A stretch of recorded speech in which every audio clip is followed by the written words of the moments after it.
Who's at the Table is an engaging show for the audience to hear the courageous stories of women veterans. Often, women veterans aren't asked to be in boardroom discussions, but we deserve to be at the table.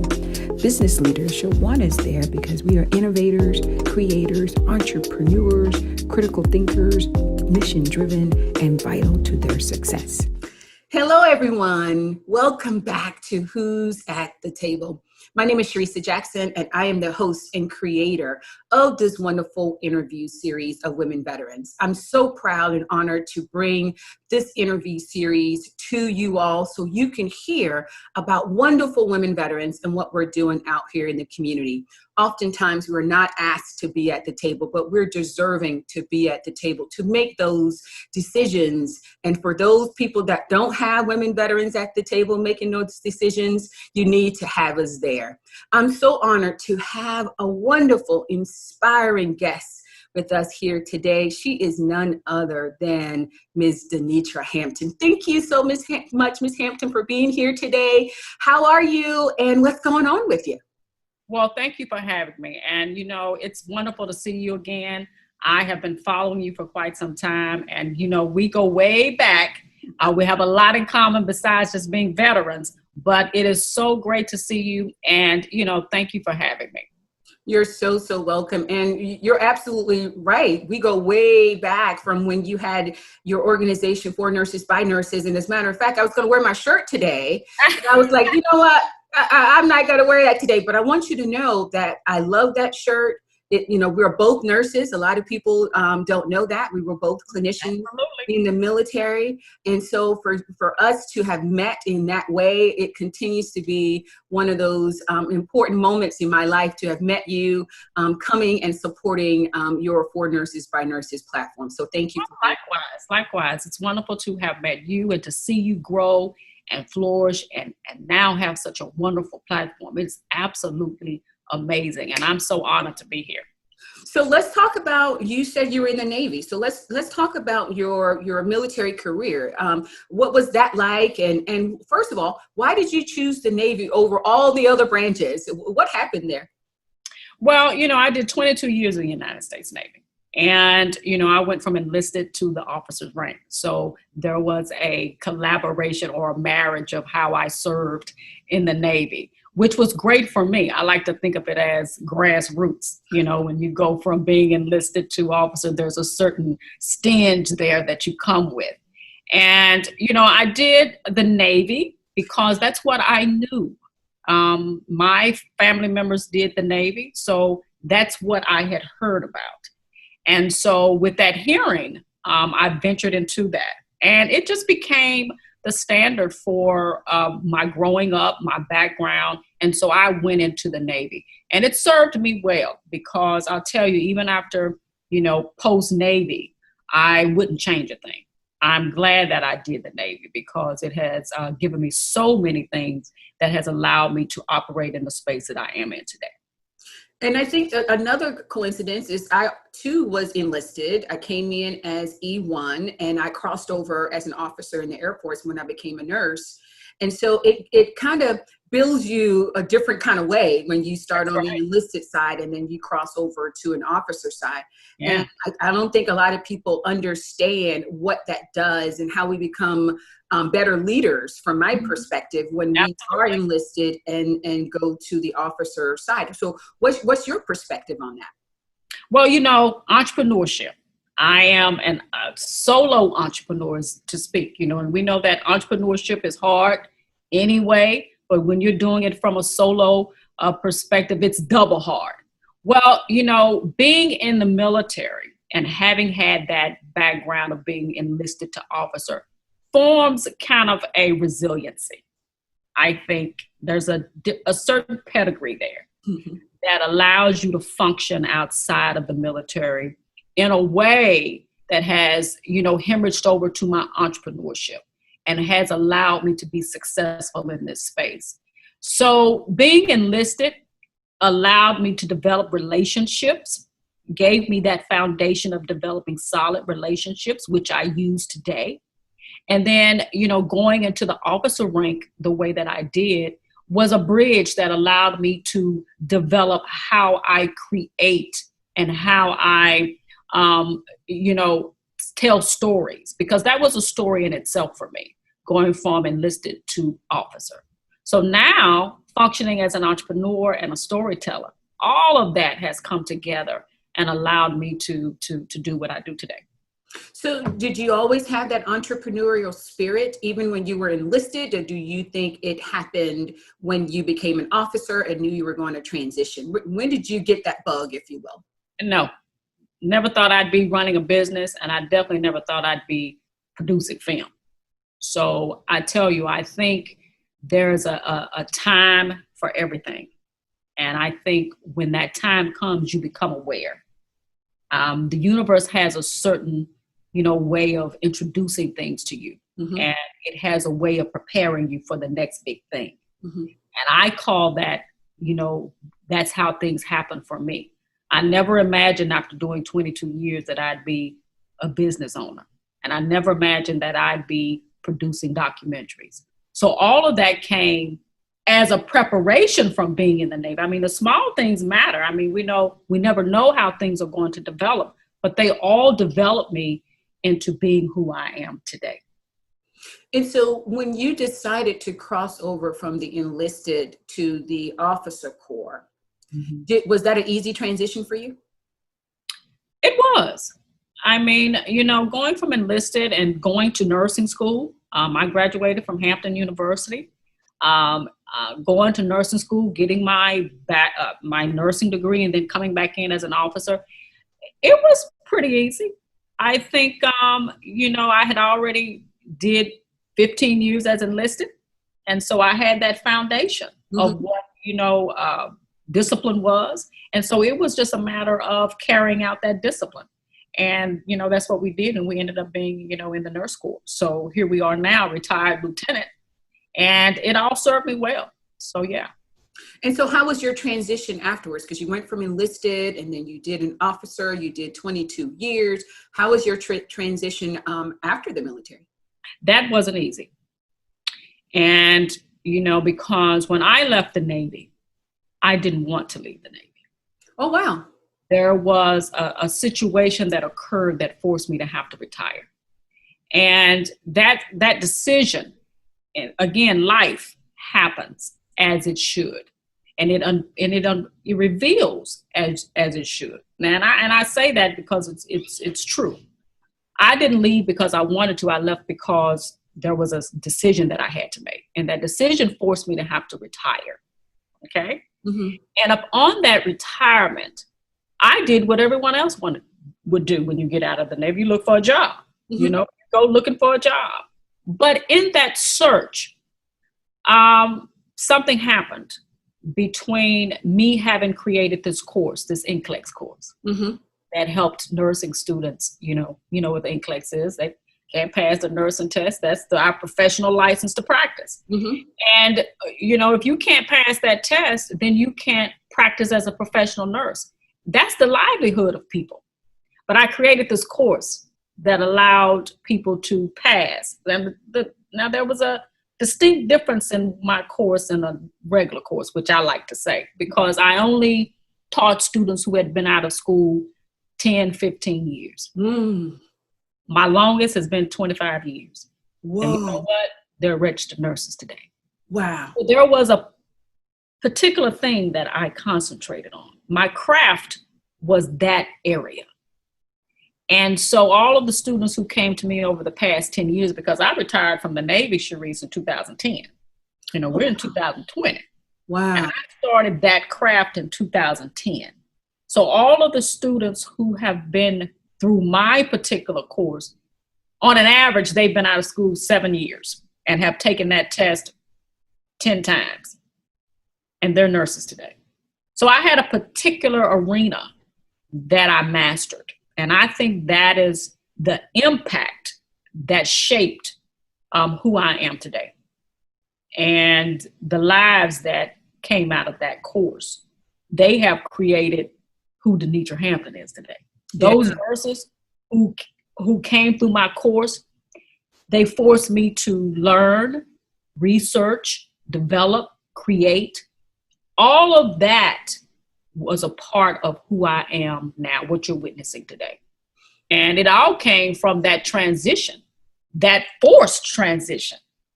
You know, it wasn't something that Denetra said, okay, I'm done. Here's my papers. It was a decision that the universe, I like to say that now. I mean, looking back, you don't know why things happen, but everything happens for a reason. And my transition out of the Navy was destined for me to be what I am today. Absolutely. I think I did my time and served well. And so here we are now, serving in another capacity. Yeah. And let's backtrack for a little bit, because I know a lot of the viewers are not nurses. They're not in the medical field. And when you talk about that NCLEX, that god-awful NCLEX, that nursing exam, right? Let me tell you, when my daughter took that test, I know I called you, girl, you know, can she get in your course? Because I want to make sure she passed the first time. And I know for me, I was still in the military when I took that NCLEX. Mm-hmm. And so imagine being a single mom, going through nursing school, and then having to study for that NCLEX exam, sweating bullets, mm-hmm. and knowing that this, like you said, was going to be how I made my money by passing this NCLEX.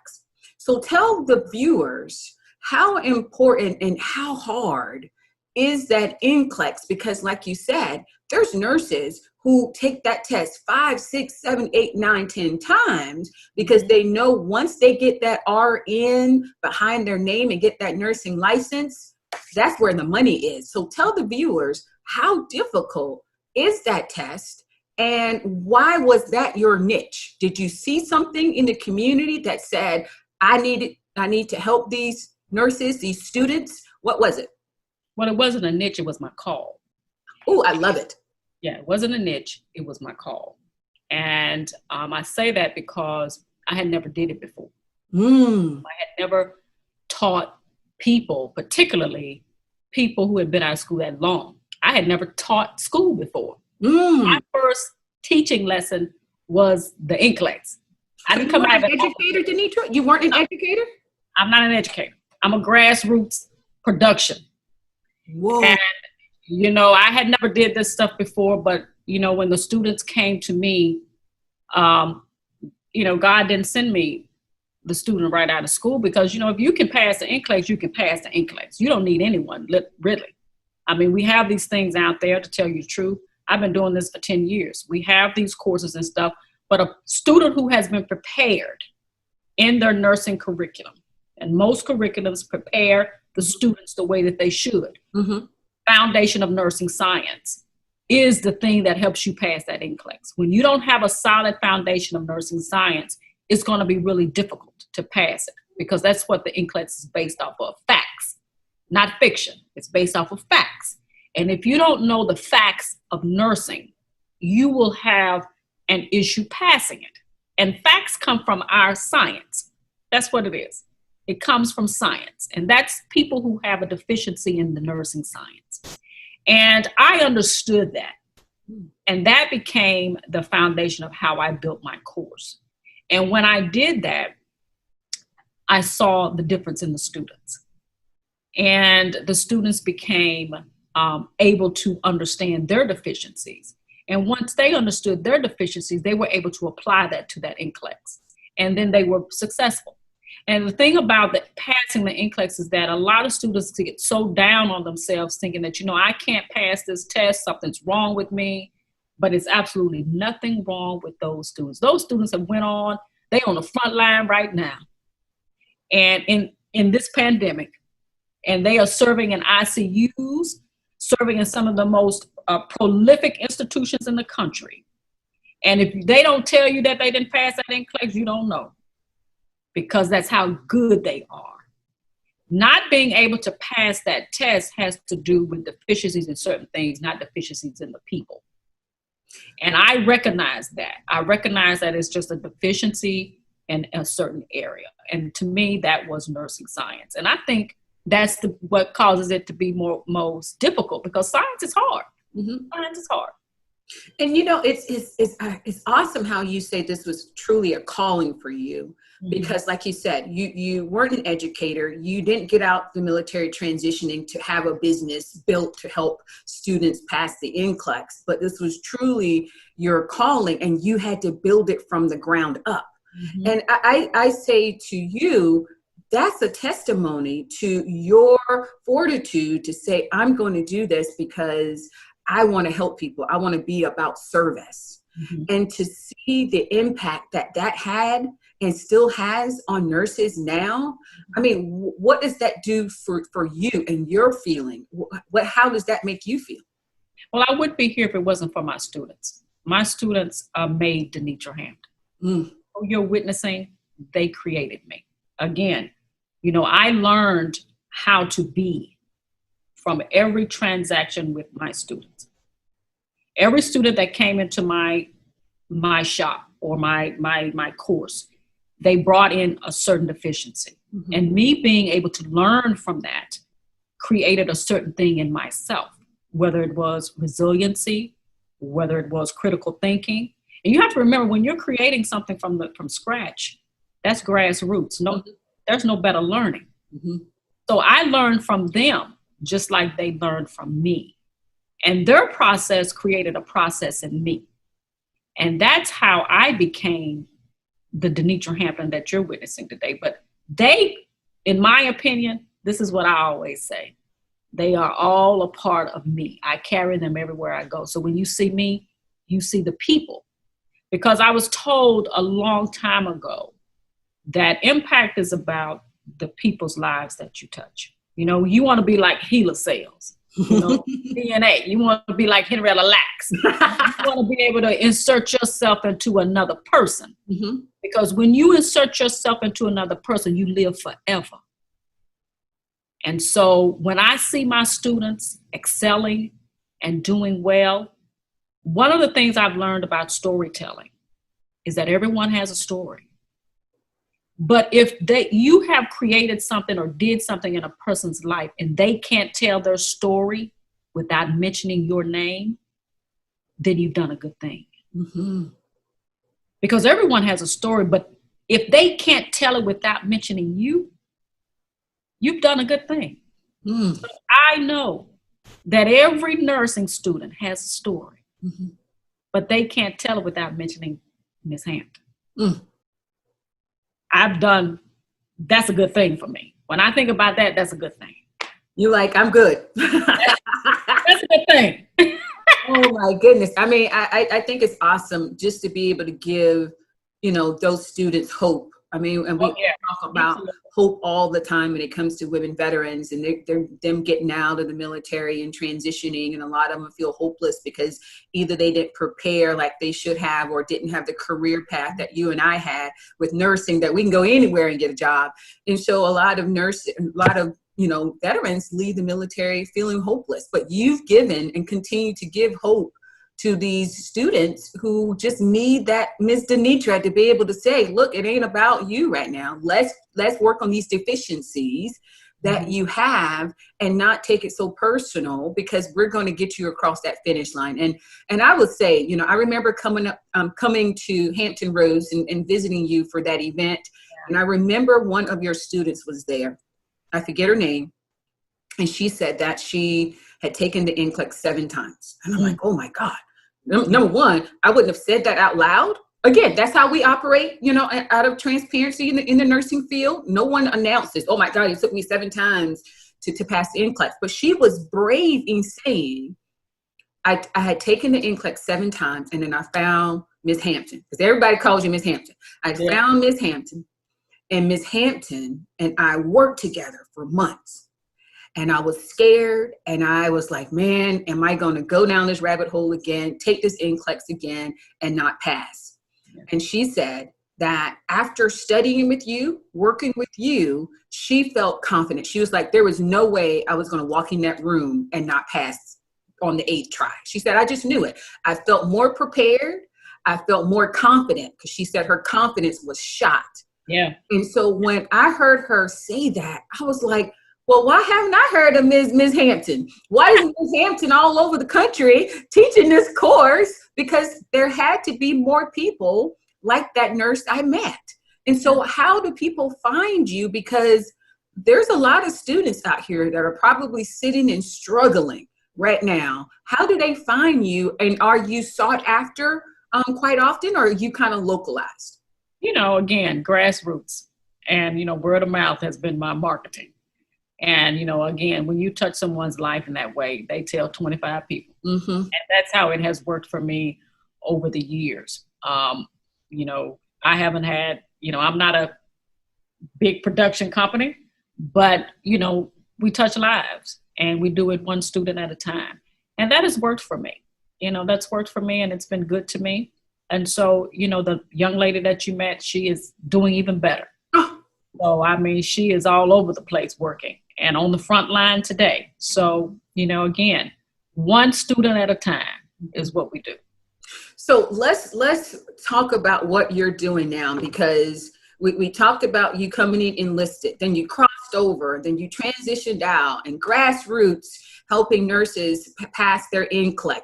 How did that transition from that to now you creating films? I know at the beginning, you and I were talking, I'm like, you're the next Tyler Perry when it comes to filmmaking. How did you now decide to go in that direction? What happened? As I mentioned earlier, that's the value of process. It's the value of going from one space to the next, because unfortunately, I don't teach anymore. So we went from teaching nursing science on a chalkboard to doing nursing science on film. So that's the transition. That's the level where God transitioned me. So my platform has enlarged. So now we're doing nursing science and culture and health disparities on film. So when a person sees my film, they're going to get three things: nursing, nursing science, and the culture. And all of those things bridge, because this production company that we have is really focused on helping bridge the gap of health disparities, all through a lens of nursing and science and culture, because I don't believe you have an advocacy if it's not backed by science. You just don't have an advocacy. Mm-hmm. And we know that nursing science is our science. And so it has to be included in all of the films. Our initial film, The Black Angels, the story of those African-American nurses in Staten Island, New York, risked their lives to care for patients with tuberculosis when there was no cure. There you have this disparity, segregation. And, this film talks about one particular Black angel, who is Marjorie Tucker Reed, who was born in Norfolk, Virginia, but ended up going to Staten Island to serve and was a part of that story. But the whole story talks about the contributions of nurses, African-American nurses, to nursing and science. And it talks about those untold stories. And that was the initial breakout film. And so now we have the Year of the Nurse and Midwife film, where we're talking about who we are now, our contributions over the past 200 years. Florence Nightingale, mother of modern nursing. It's a celebration of her birthday, but we also are bringing in the midwife. And I bring in Maud Callan out of Pineville, South Carolina. But most importantly, I bring in Dr. Lenora Langley. She is the first African-American nurse, military nurse, to receive a Purple Heart. She's in this film.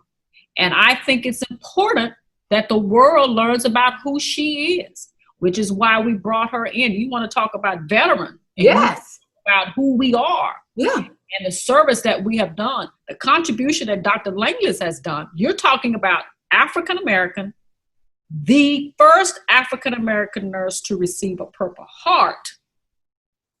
What she has done in the military, no one knows about. I didn't know about her, and she's a Navy nurse. So when I met her, I was overwhelmed. I was absolutely overwhelmed to sit down with Dr. Langley. Wow. And I think the world is going to be so overjoyed to meet her, to hear her story, to hear the what she's done in Iraq, everything that happened to her, and to see that Purple Heart, I think it's something that needed to be done, and I'm grateful that I had the honor to bring her story to life. But more importantly, honored to be able to bring Maud Callen's story. Maud Callen is known, but not known. She's a hidden figure. As nurses, we know about Florence Nightingale, but we have a lot of culture in this particular film. And we represent the oldest, we're talking about the oldest nursing sorority, Chi Eta Phi. Talking about Hampton University, one of the most, of course, my alma mater. Of course. But we're talking about HBCU. We need to recognize, their value and continue to, raise the voice about who they are and what they have been in the culture when it comes to education and when it comes to the African American experience, but also who they are to the history of nursing. We have stories that have not been told, and part of my filmmaking is telling those stories. So we went from the Black Angels, nursing science, health disparities, tuberculosis. And here we are with the Year of the Nurse, pandemic, COVID-19, nursing science, and also the first African-American nurse, veteran, United States Naval Nurse Corps, to receive a Purple Heart, Dr. Lenora Langley. And I'm telling you, Therese, if you don't know who she is, you're going to be overwhelmed with who she is when you see the film. Absolutely. Wow. I mean, I thought the Black Angels was I'm like, give her an Oscar already. I mean, give her something for that film. And now to hear about your new production, I can't wait, and to know how she was a veteran. Again, another unsung hero, historical figure that no one, even you and I as nurses. And I served in the Navy. Yeah. And for some reason, our paths just did not cross. Wow. But at a time such as this, I was introduced to her and learned about her for this film. And I tell you, I am so honored to be able to tell the world about her. It's mind blowing. I mean, just sitting in the room with her, it was just so overwhelming. It was such an honor because of who she is and what she's done for the country, but also what she continues to represent. She represents so much as an African-American woman and as a nurse, and a nurse who decided that she would lay her life down if need be. This is a powerful image, and I wanted to bring that to screen, and I'm grateful that God gave me that opportunity. I just think that, people are just going to be overwhelmed to meet, not just her, but in particular her, but all of the people who are going to be in the film. So what made you decide to do film? Again, you created a platform to help nurses pass the NCLEX. That was never in your script. And now you are in film. How did that happen? Again, I just think it's that space where you become something in your life, a purpose. If you're on purpose, you become something, and then God hands you the next level. He gives you the next baton, so to speak. And I think that I had served my time as that educator. And I think I like to say, it was a green light. And, God gave me that green light and say, okay, now I'm going to enlarge your territory and I need you to do this. And part of that transition was he brought the story of the Black Angels across my path.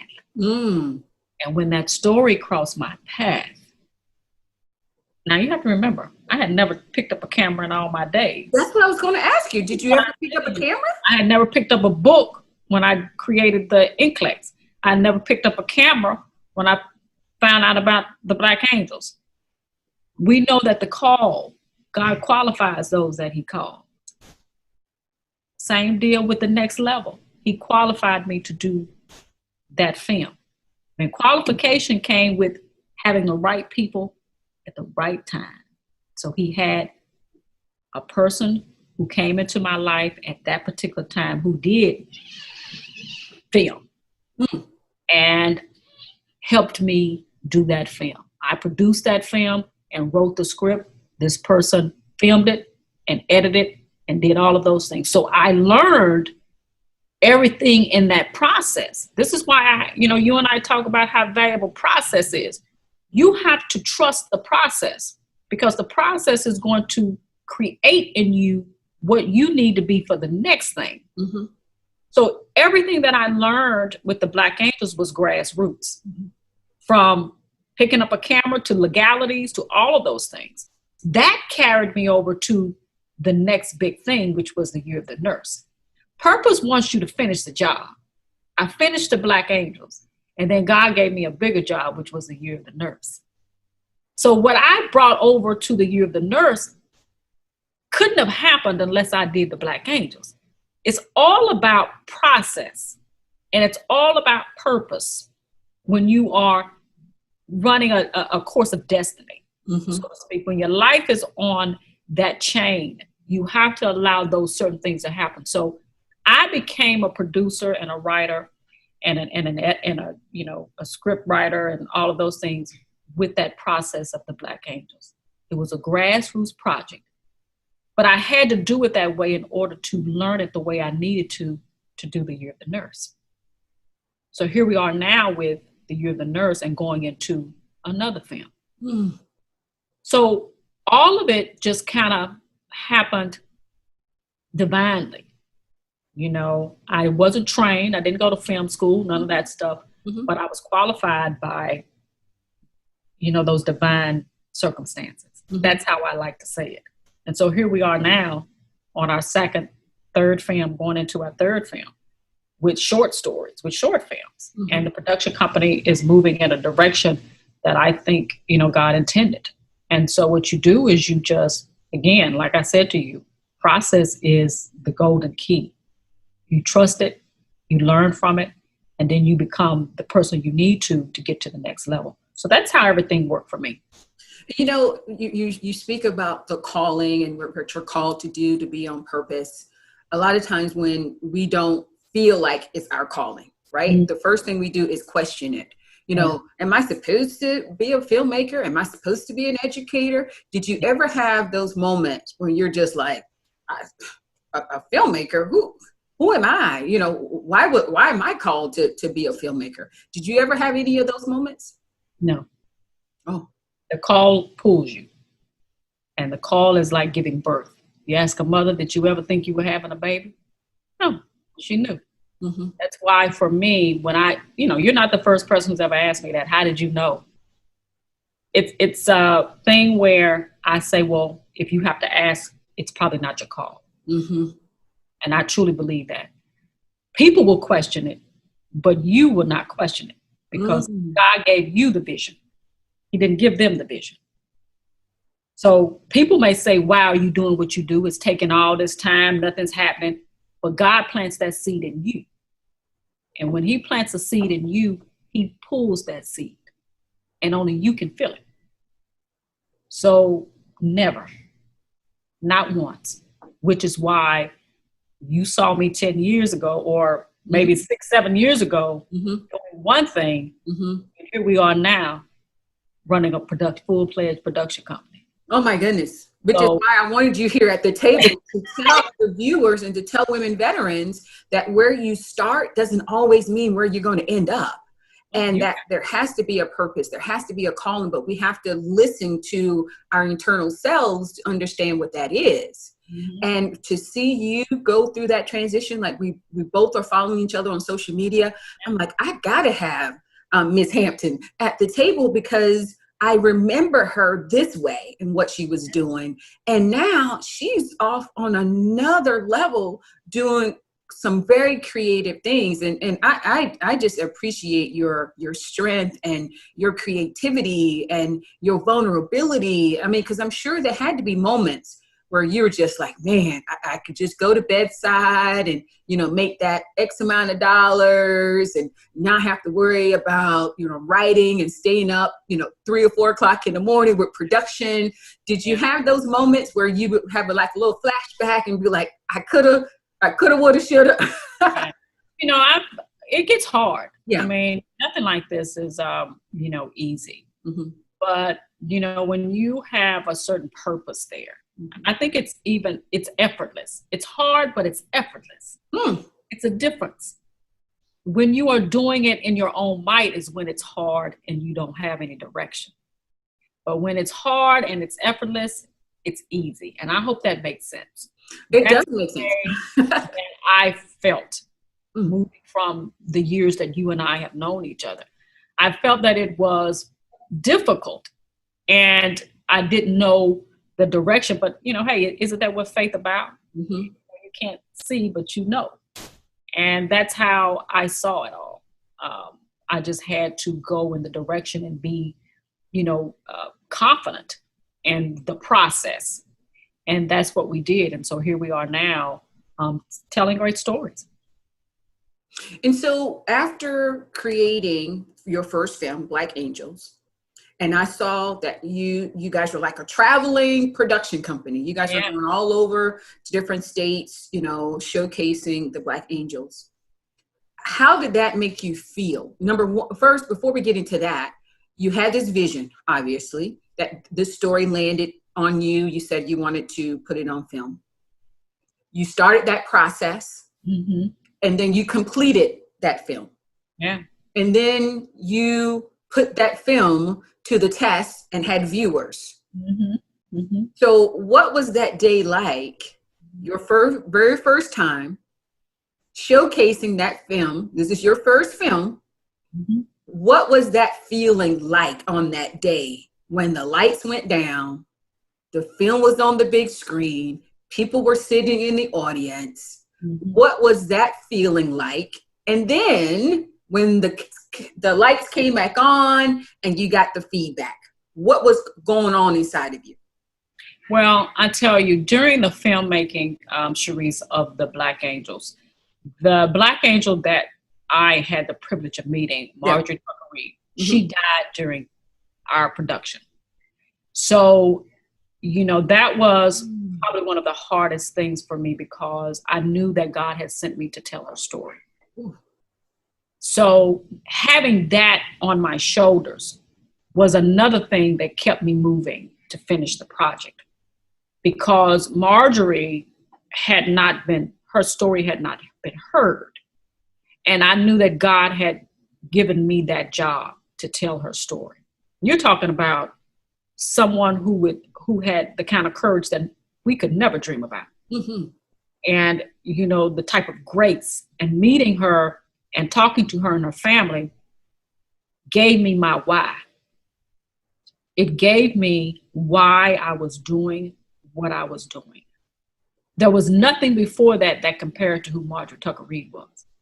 Sitting in a room with her, Denetra Hampton can't compare. So I was given the why for my position at that particular time. I had did a lot of things, but when I got to that space, Marjorie Tucker Reed was my why. And so I had to finish the job. So finishing that job, sold out. And the people in that audience got to see Marjorie Tucker Reed on screen. It was a standing ovation. It was confirmation on why I was doing what I was doing now. And I got that. And then I realized that everything that I had did up until that particular moment had prepared me for that particular moment. And it was part of now bringing to light those stories that had paved the way for me and you and other people. And you have to remember, at a time such as this, at a time where we as America are facing social injustice, economic injustice, health disparities, we get to tell these stories of people who have fought that path long before Denetra Hampton came along. And so when I finished that story and the reaction from the people in that audience let me know that I was on the right path. And then we took that story on tour. Mm-hmm. So we went to the top 10 nursing school, Johns Hopkins, UCLA, Mm-hmm. Penn. Mm-hmm. You know, we went University of South Carolina. We took that story on the road. That's when I knew that I had stepped into some waters that was getting ready to do something different. Everybody, no one, and I will say of all the people that saw that Black Angels film, 99% of them had never heard of it. So when you talk about powerful, it was a story that needed to be heard. It was a story that needed to be told. And I was graced to be the person that the universe chose to tell that Marjorie Tucker Reid story. And so to see her on screen now around the country is just a powerful testimony of who God is and what his word is never void, is what that is. You know, Marjorie Tucker Reid was in that nursing home. No one knew who she is, but now everybody knows who Marjorie Tucker Reid is. And that was the job that God gave me. And so she became my why. And now everyone in Dr. Lenora Langlius became my why. And so here we are now continuing to tell those stories of the contributions that, you know, African-American nurses have made to nursing and to science and to medicine. And I'm just honored to be able to do that. So you had a successful first film. Were there any anxiety, you know, pretty much like Michael Jackson's first album, right? Everybody's like, man, that album was the bomb. How is he going to follow up with another great album? Wow. Had any anxiety of like, man, is this second film going to measure up or exceed the expectations of the first film? You know, it's so ironic that you say that. How is this film going to measure up? I tell you, my husband and I were in Budapest, and we were on a train. And when I got on that train, there was a couple sitting in front of us. And I tell this story just simply because you made that comment. And the couple asked, they were from America too. They were going to Vienna, I think. We were going there too, but we were all getting on the train. And she wanted to know what we did. You know, what were we doing? And come to find out, he was a Navy chaplain. And we had that in common. And I'm going to make this story short because, honey, I could tell a long story, but I'm going to make it short. He was a Navy chaplain, and I was retired lieutenant, so we had that in common. Yeah. And I said to him I was now producing film. I had just released The Black Angels. And, you know, telling them about the story, the wife said, how are you going to come off of a story like that? That's exactly what she said to me. And, you know, I sat there on that train, Sharice, and I thought to myself, how am I going to come off of that? Yeah. I said, Lord, now that was when I might have said, now you asked me to tell this story, but how am I going to come off of that? COVID-19 hit. About 2 months later. That was in October, December. We were in a pandemic. And God said, that's how you're going to come off of that. Year of the Nurse, 2020. So when you asked that question, it triggered something in me. This is what I call divine purpose. When COVID-19 hit, that was God saying to me, that's how you're going to come. So I need you to tell this story. And so you might be saying to yourself, how are you going to come off of that? Well, wait till the next film. So it just is so ironic that you said that, because that literally was what that lady said to me. How are you going to come off of The Black Angels? Here we are now telling Year of the Nurse, you know, and Midwife. Yeah. And that's how I came off of that. And, you know, it's interesting what happens, you know, when you sit and you try and figure out, you know, what am I going to do next, or what's the next thing in store? And even me as the chief medical executive sitting here, you know, we're quarantined. We're now out, you know, on Capitol Hill advocating, and I'm not touching and seeing veterans. And I had that same epiphany. I'm like, okay, I'm sitting here, you know, I'm all about the people. What am I going to do to make sure that people know that I'm still here and I'm here supporting them, and I'm still their chief executive that's going to be here and about service. And that's exactly how Who's at the Table came to be. I was like, our stories need to be heard, though we're still sitting here. Instead of watching Netflix, instead of, just watching, all kinds of movies and things of that nature on television, why not hear about us and what we're doing?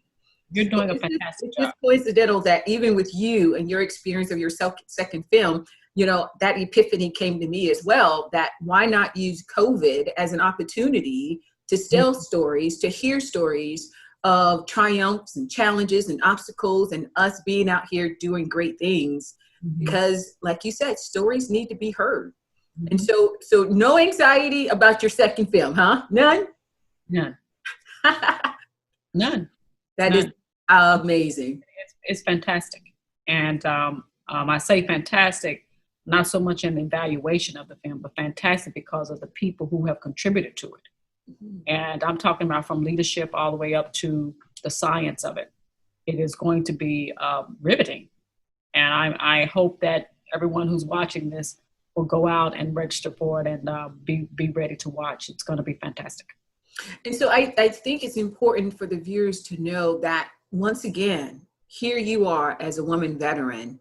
No one would have ever known or heard of you as being a film producer, director, documentaries. They wouldn't have known that a woman veteran is doing said things. So why do you think it's important that they hear about what you're doing, hear about what other women veterans are doing?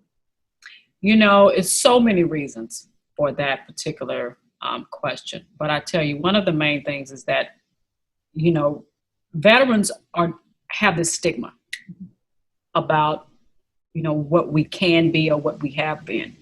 But rarely are talked about the triumphs that we have made. We're more than homelessness. We're more than mental illness. We're more than having served a country for years. We're more than, just having been a part of the American story.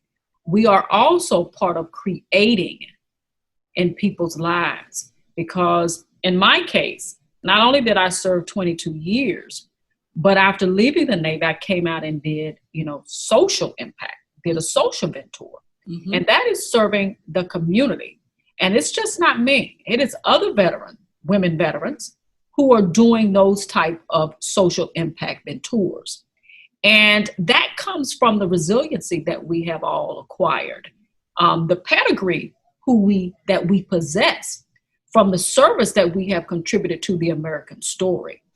And it's not just about telling those traumas. It's not just about telling those infractions that have happened on women veterans. It's about the unique things that we have contributed to this American story. And I hope that my story is going to give people that eye, that image, that visual of what women veterans do once they have not only served their country, they come out and they serve their community in a way that impacts, the lives of others in a different capacity. And so for me, I'm hoping that not only my students, but any other my women veteran comrades are saying, you know what, look at what she's done. She served 22 years in the United States Navy. All the same obstacles, the same culture that we did. But what she did, she came out and she made an impact on the lives of others in a different way.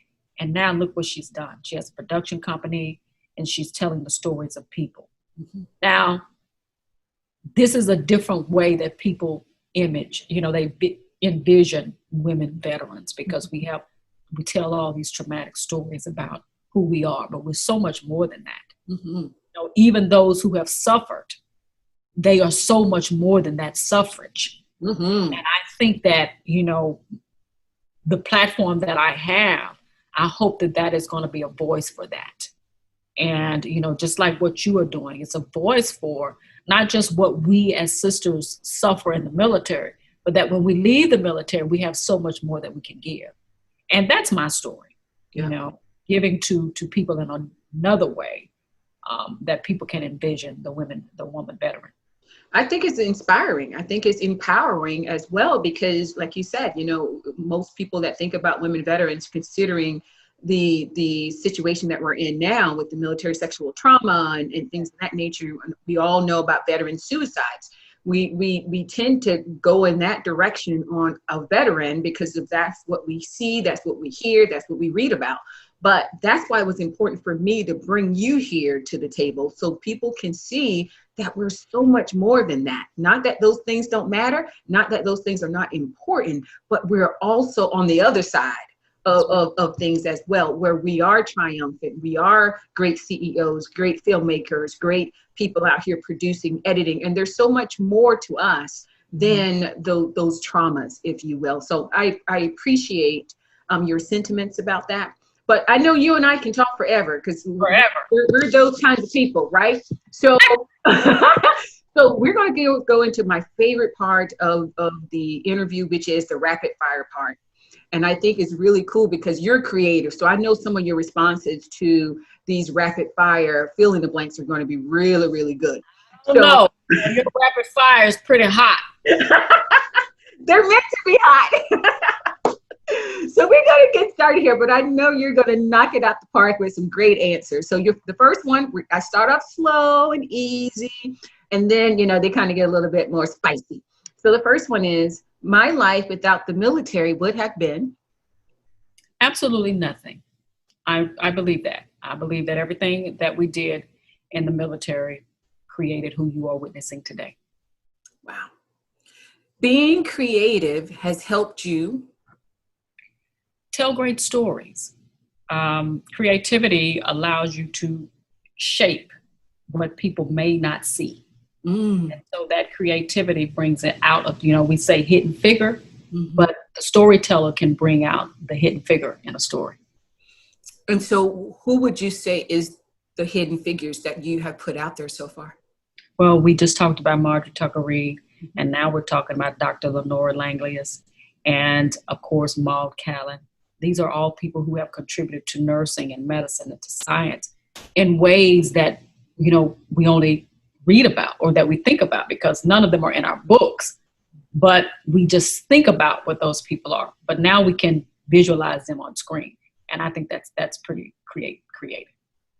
Being behind the camera gives you?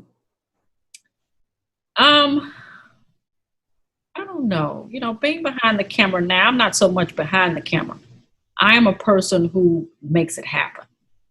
I am a person who says, we're going to finish the job as the producer. But being behind the camera actually sings, as you're saying, it kind of gives me the feeling that, you know, everyone has a story. And that story is valid. That's what it gives me. It makes me realize even more that everyone's story is valuable. Women veterans' strongest attributes are? Our resiliency. We're resilient, and, you know, we have a certain pedigree, as I like to say. We have a certain type of thing, a certain culture, and when we walk in the room, it's in that stance, it's in that walk, it's in that gait. People know she must have been in the military, you know, and it's in everything that we do. We have a discipline, we have a pedigree, we have a resilience, and we have a certain aura that for me spells honor, spells courage, and it's in everything that we do. And I think that's one of the greatest things about having served in the military. 3 things in your life that bring you joy are? Great conversation, great experience, and you know what? Travel. I know you love to travel. I see your travels, girl. But I'm telling you, this conversation, priceless. The experience, priceless. And when you learn to appreciate conversations and experiences, enlarge those as you go through life, you have a greater appreciation of what, you know, this life is. So great conversations, great experiences, all those things are part of my survivorship.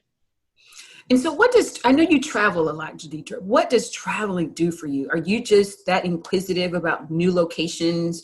And if so, I mean, you and your husband, I just lived through you guys' travel on social media. What does traveling do for you? You know, it's true. Traveling is like reading a book.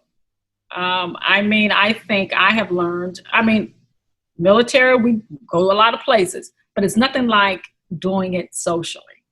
And when you can travel, if you have the ability to do that, you just open up yourself to so many different things that you otherwise would not have. And it creates a certain thing in you as a leader, as a mom, as a friend. It creates a certain kind of conversation that you can bring to the table. You know, if you don't go to Budapest, you may read about it, but experiencing Budapest is a different thing you can talk about. If you have never been to China, you may read about it, but experiencing China is a different thing.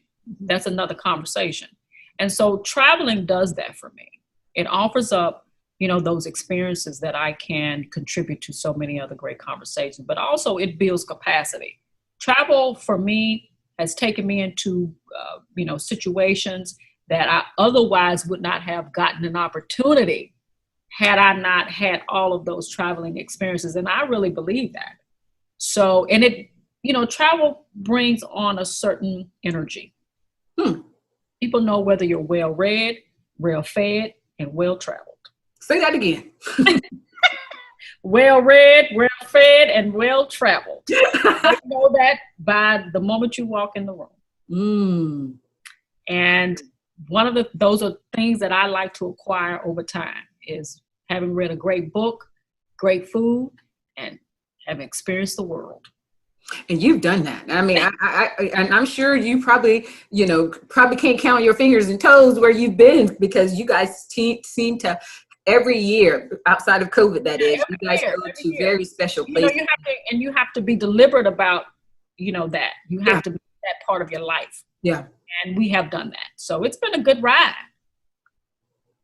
Last question. Your love for capturing stories on film comes from?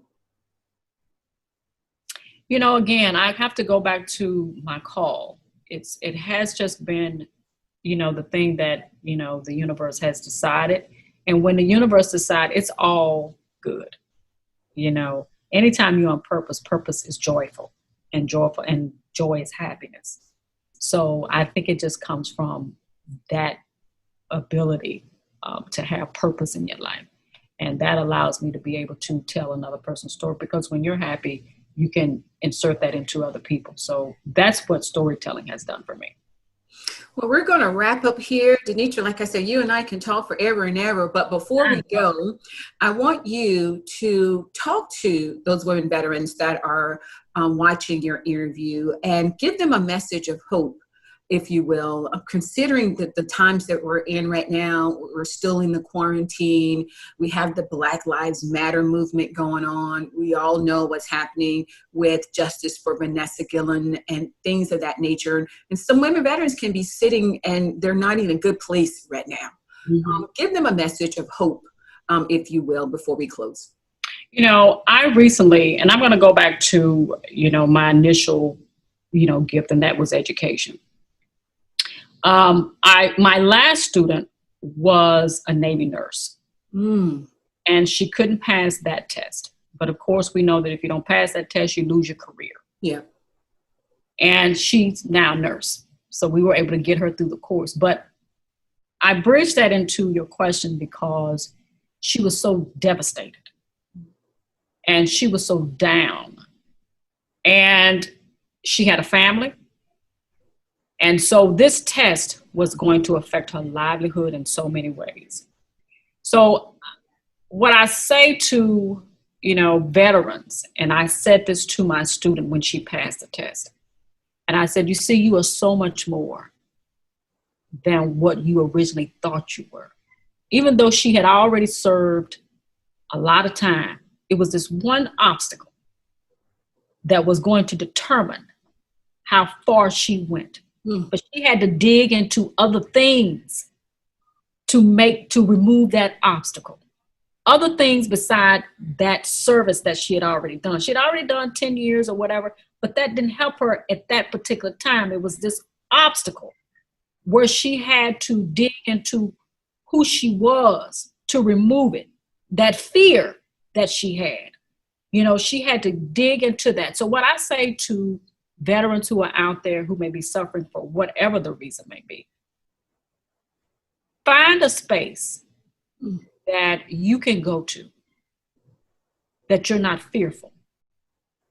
And that's going to help remove that obstacle that you think is holding you back. Whatever that space is, whether it's your family, whether it's friends, whatever that space is that removes fear, that's what's going to get you to the next space.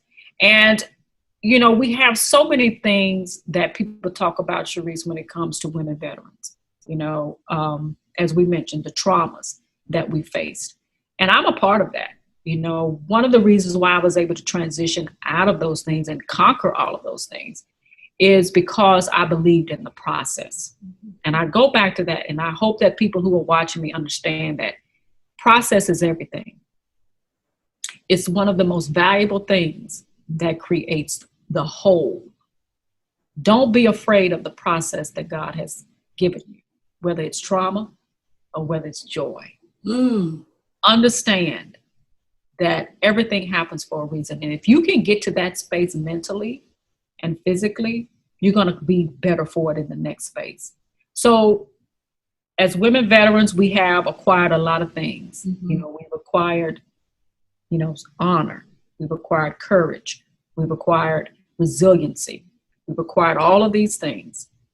But none of that can get us to the next space if we don't accept that process that we have had to go through. And accepting that process means that we own it, just like we own, our veteranship. We own that, and then we talk about it, and then we're able to move forward. So for me, that's how I was able to transition, like I said, effortlessly. Do it because I just owned the fact that this is who I was. And the next step that I was in was going to require me to go through that process. So I did that. And now here we are having a conversation about a production company. So for all of those who are watching, trying to figure out what their next move is and, how they're going to get through the next step, trust the process. Trust that you are exactly where you are today. And, manage it in a way that you remove that obstacle just by managing it, and understand that process is where you're supposed to be, and not try to rush out of that process, because you have to become someone to get through it. You have to become someone spiritually, mentally, and physically to even get to the next phase. So rushing it is not going to be the answer. The answer is owning it. And owning that whatever it is in that particular space, and maybe you're trying to start a business, or you're trying to figure out where you're going to go to the next space. You're trying to figure out, I don't like this job, or I need to get to that job. That space you're in, you need to figure out what lesson you got to learn. Because that lesson is what's going to get you to the next space. So you're more than just that badge that people place on you, on us. We have so much to offer to the table. We have diversity. We have, again, that pedigree that we bring. Everything that we own, we bring to the table. Our story, in particular, is the most valuable thing that we bring to the table. So I say to all of them, own who you are, know your story, trust the process, and, move forward in excellence. Man, that's powerful. That's a great way to end the show today, Ms. Denetra. I appreciate you so much. Like I said, you're doing some incredible work, and it's glad to kind of hear and see you on screen and talk about your transition. And what a powerful message. I mean, I couldn't have said it better, because that's what women veterans need right now. They need that sense of hope, inspiration, and encouragement. And I hope by seeing and witnessing and hearing the stories on Who's at the Table, we are inspiring so many women to get out of that position where they feel like they can't do or get to that next stage in their lives. And I love the fact of, going through the process. So many times we want to rush through that process. And even me, I feel like I want to get through this process so I can get to the next one. That's right. And it causes more harm than good, where all I had to do is sit and be patient. And so that was so encouraging of a message to close the show today. Thank you again, Denetra. I can't wait to see your next film and your next film and your next film. And hopefully one day you'll have an Oscar and I'll be there and say, I knew her when. Well, I'm going to receive that. And, it's wonderful to see you again. And thank you for having me on your fantastic show. And I'm looking for so many great things coming from you. Oh, thank you so much. So thank you all for viewing us today. I appreciate you all supporting us and being here at the table. If you want to be a guest on Who's at the Table, definitely reach out to me at cjackson@amvets.org. Thank you all again. Have a blessed day. Be safe and goodwill.